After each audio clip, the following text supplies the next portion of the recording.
சீனி கிழங்கு இங்க வந்த பன்னிய பிடிச்சு ஆமா மனுஷன் என்ன பண்ணிருக்கணும் செலவழிச்சு போட்டு வச்சிருந்த வெள்ளாமையே சீரழிச்சு ஆமா அதை அடிச்சு கொண்டிருக்கணும். ஆமா அவர் என் கூட சேர்ந்த கூறுகட்ட மனுஷன் பன்னியை கொல்லக்கூடாது, அது பாவம். அப்படியாமா? ஆமா. அப்ப அப்படியா? அப்படிதான் வீட்டுல வாங்கி வளர்த்துறீங்க. ஆமா. காட்டு பண்ணி உன் வீட்டுக்குள்ள விட்டு பாரு தெரியும். எதுக்கிய பன்னியை என் வீட்டுக்குள்ள விட சொல்லுத? பாவம்ங்க. பாவம் இல்லையா, அது ஒரு உயிர் அல்லவா. அது அடுத்தவங்களுக்கு இடைஞ்சல் செய்யாத வரைக்கும் எதுவும் தப்பு இல்ல. அடுத்தவங்களுக்கு இடைஞ்சல் வந்துட்டு அது பாவம் தானே. ஆமா. ஆனா இவர் அந்த பன்னி மேல இறக்கப்பட்டு ஆமா என்ன பண்ணாரு இன்னைக்கு ஒரு அரிசி விட போட்டு விடுவோம். ஆமா.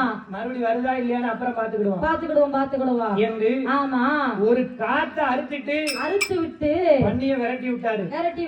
அப்பமா அந்த பன்னிக்கு கூறு வந்துச்சா? அது எப்படி வரும்? நம்மள பிடிச்சிருக்கான். ஆமா. நமக்கு அரிசி விட போட்டு தான் காத்தை அறுத்து விட்டுருக்கான். இனிமே அங்க போக கூடாதுன்னு நினைச்சுச்சா? நினைக்காது. அந்த பன்னிக்கு என்ன நினைப்பு? ஆமா. மறுநாளும் அவன் தோட்டத்திலேயே போய் உள்ள போய் விழுந்து ஆமா சீனி கிழங்கெல்லாம் அடிச்சு நொறுக்குச்சு. ஏன்னா சீனி கிழங்கு ருசி எப்படி? அந்த பன்னிக்கு என்ன நினைப்பு? ஆமா. அவர் தோட்டத்தில் இருக்க சீனி கிழங்கு தான் இவ்வளவு ருசியா இருக்கு. ஆமா. மத்தவன் தோட்டத்து சீனி கிழங்கு இவ்வளவு ருசியா இருக்காது அப்படின்னு அந்த பன்னிக்கு நினைப்பு. மறுபடி கண்ணிய போட்டாரு. ஆமா. பிடிச்சி பன்னிய கொன்னுட்டாரு. அதான் சொல்லுவாங்க, என்னையா சீனி கிழங்கு தின்ன பன்னி ஆமா செவி எடுத்தாலும் நிக்காது. ஆறினால ஆமா.